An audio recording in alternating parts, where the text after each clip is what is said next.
ഗ്രാമത്തിന്റെ അറ്റത്ത് ഒരു പഴയ പാലമരം. ആ മരം കണ്ടാൽ തന്നെ ആളുകൾ വഴിമാറും.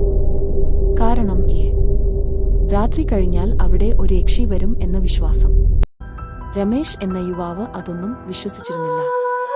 രാത്രി 11:55 ജോലിസ്ഥലത്തുനിന്നും ട്രെയിനിൽ അവൻ അവന്റെ നാട്ടിലോട്ട് വരികയായിരുന്നു. സ്റ്റേഷനിൽ നിന്നും ഇറങ്ങിയിട്ട് സ്റ്റേഷനിൽ അടുത്തുള്ള ഒരു ഓട്ടോയിൽ കയറി ഗ്രാമത്തിലോട്ട് പോവുകയായിരുന്നു. ഇടയ്ക്ക് വെച്ച് ഓട്ടോ പഞ്ചറാവുകയും അവൻ ഓട്ടോയിൽ നിന്ന് ഇറങ്ങി ആ രാത്രി വിജനമായ സ്ഥലത്തൂടെ നടക്കുകയും ചെയ്തു. പെട്ടെന്ന് പാലമരത്തിന് കീഴിൽ വെള്ളസാരി ഉടുത്ത ഒരു പെൺകുട്ടി തല താഴ്ത്തി ഇരിക്കുന്നു. ചേച്ചി, എന്താ ഇവിടെ? അവൻ ചോദിച്ചു. അവൾ പതുക്കെ തല ഉയർത്തി. മുഖംല്. അവളുടെ മുഖസൗന്ദര്യം കണ്ടപ്പോൾ അവൻ ഒരു നിമിഷം നിന്നുപോയി. അവൾ പതുക്കെ പുഞ്ചിരിച്ചു. എന്നിട്ട്, എന്നെ ഒന്ന് വീട്ടിലാക്കുമോ? അവൾ അവനോട് ചോദിച്ചു.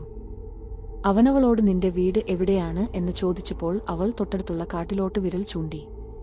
രമേശിന്റെ ശരീരം ഒരു നിമിഷം വിറച്ചു. പിന്നീട് അവൻ അവളെയും കൊണ്ട് ആ കാട്ടിനകത്ത് കയറി.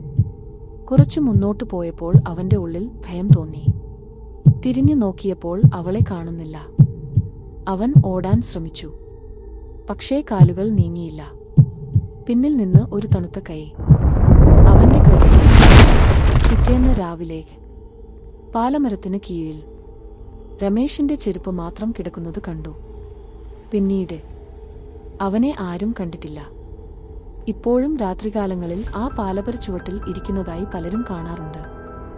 ആ യക്ഷിയെ കണ്ടവരെ ഒന്നും പിന്നീട് മറ്റാരും കണ്ടിട്ടില്ല.